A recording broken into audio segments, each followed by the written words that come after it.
Hello, it's chapter 2 of Brian Jack's Rakkety Tam. Hope you had a good day.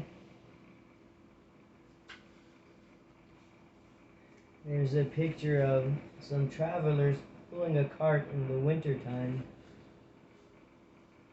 In course of a single night, winter folded the land into its earth-numbing embrace. Snow, that silent invader, fell deep and soft upon Redwall Abbey. In Mossflower Country, Abbot Humble rose early from his bed in the cellars, as he always did, no matter what the season. The old hedgehog had ruled as Father Abbot for a long time. It still bemused him that he was the one chosen by all the Redwallers as their leader. Humboldt had been a cellar hog, born to the task, with an unsurpassed knowledge of ales, wines, and cordials. No beast was more surprised than he when the 2 seasons after the passing of Abbess Fertilla, the council of elders, backed by unanimous approval, had elevated Humboldt to the lofty position, Father Abbot of Redwall. It had taken lengthy persuasion before the modest old cellar hog accepted his new role, and even then only under his personal conditions.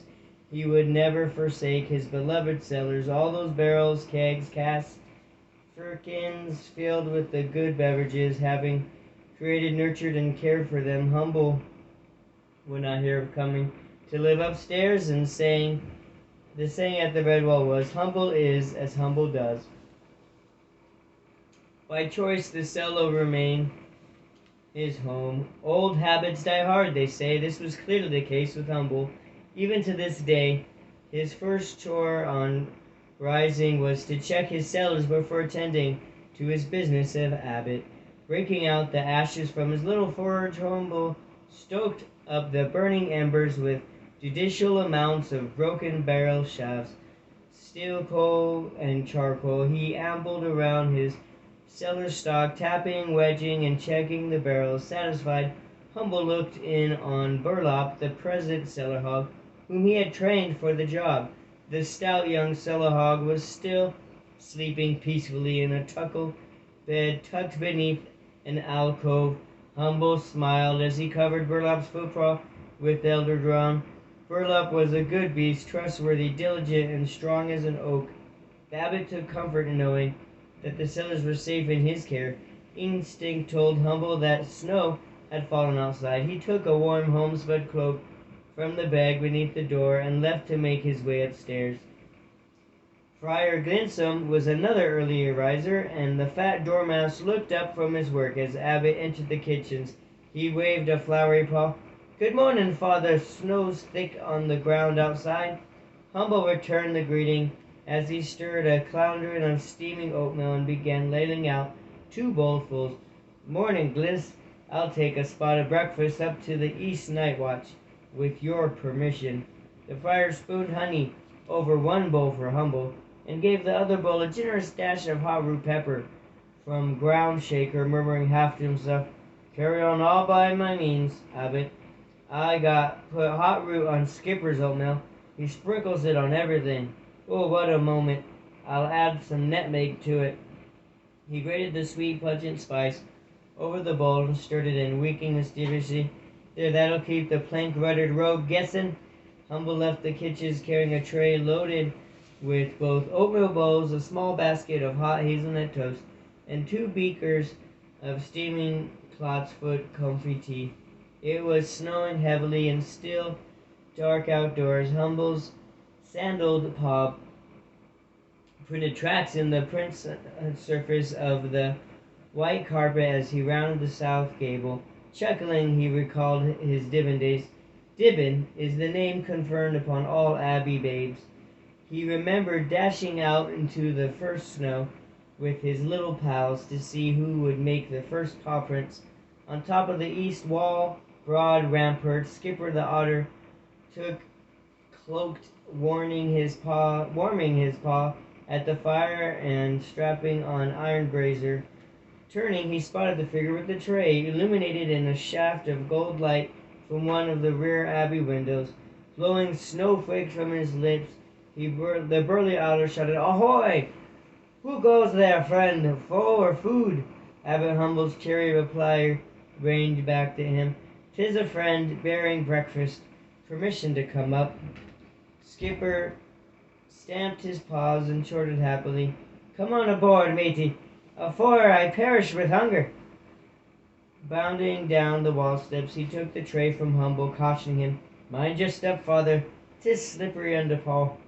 The two friends stood on the ramparts of the abbey, facing the snow-weathered trees of Mossflower. They warmed their backs on the fire and took breakfast together, watching the rising sun make scarlet flame patterns through the leafless branches. Skipper spooned oatmeal down at an alarming rate, nodding towards the rising light. "Here comes a good old sun. What do we do without it? Something in this oatmeal. Aside from oat root, the odd taste. Wonder what it is." The abbot could not resist telling him. "Farrell Gibson said you wouldn't guess. Actually, it's nutmeg." Skipper wolfed it energetically. "Very nice, I like it." And rising sun came up swiftly, hidden in a pinky fawn cloud. It shone like a ruby dipped in molten gold. Skipper paused. "Mother Nature's miracle. Ain't it a pretty sight?" Shielded his bowl from whirling snowflakes, the abbot turned his gaze upon the beautiful abbey. He shook his head in wonder. "Redwall takes on a different face with each season, my friend. See how the light catches the stones." They both stood silent, viewing the ancient building through the falling snow. In the newborn day, the normally dusty red sandstone was turned to a pale roseate hue, reflecting sunlight from the bell tower to the water vane. Buttress and arches stood up in a deep fir-shaded relief. Rear dormitory and hall windows blazed light from the rising orb of the sun, causing snow-laden windowsills to twinkle like powdered silver. Beyond the south lawns and the orchard, Redwall's Abbey pond was smooth under a thick sheet of ice. The entire scene was bordered by the walkways and battlements of Abbey's broad outer walls. Skipper placed a paw on his friend's shoulder, smiling. "Hey, mate, 'tis a wonder to behold, and think, there's our great Father Abbot over it all." Hobbit blinked and put aside his bowl. Then Skipper began taking a leisurely stroll around the west wall and the main gate. "I was quite happy as the cellar hog, you know." Chuckling, the burly otter replied, "Ah, and so you are. And you were the best beast for the job, and you deserve it."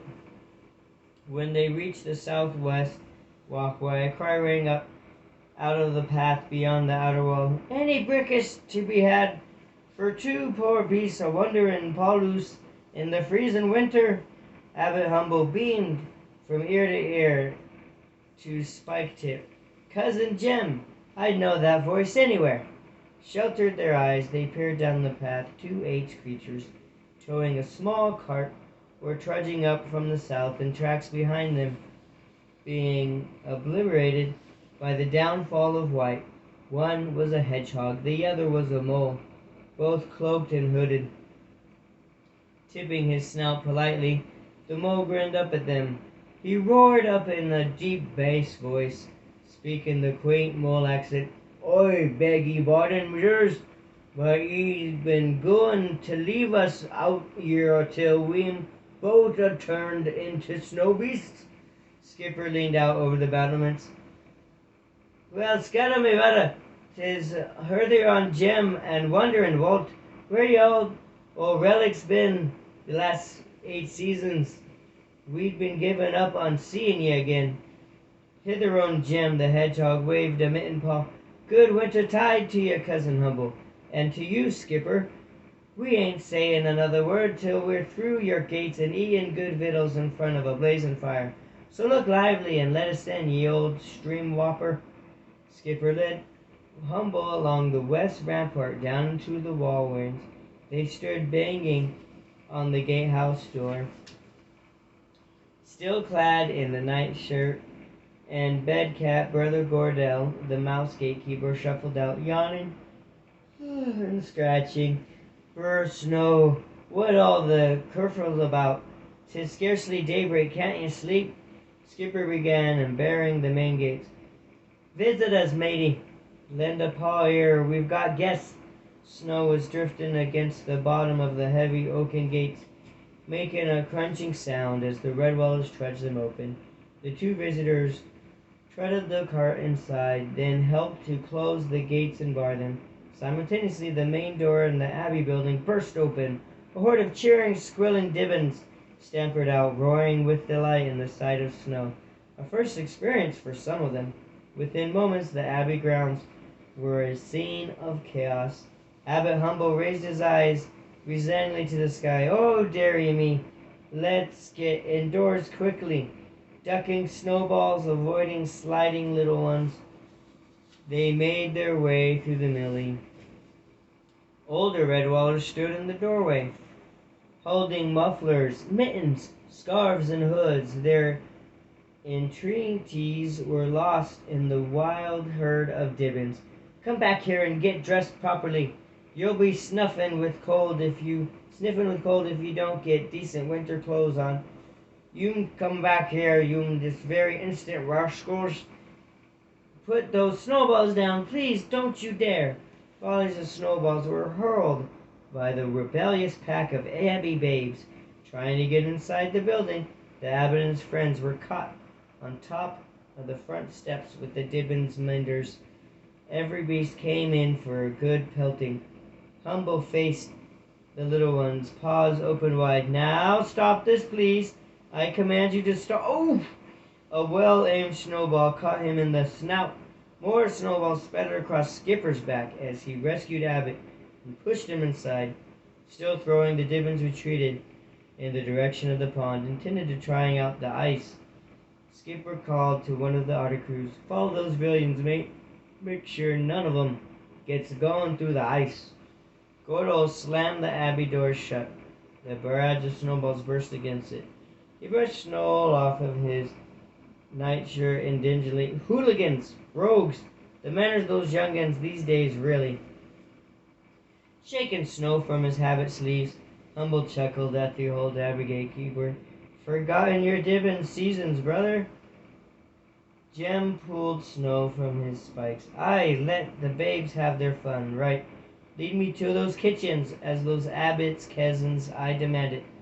As the abbot's cousin, I demand it." Walt was fully in agreement. "Bray, that's our toast, my paws. Boy, stove and gettin' some breakfast in the old stomach." Friar Glinson put aside his ladle and shook the travelers' paws cordially. "Enter, weary travelers, come in. We'll let me feed your bodies and warm your hearts. My kitchens are at your disposal." Walt winked at Jim. "Ricky, there's be a creature I can dairy admire."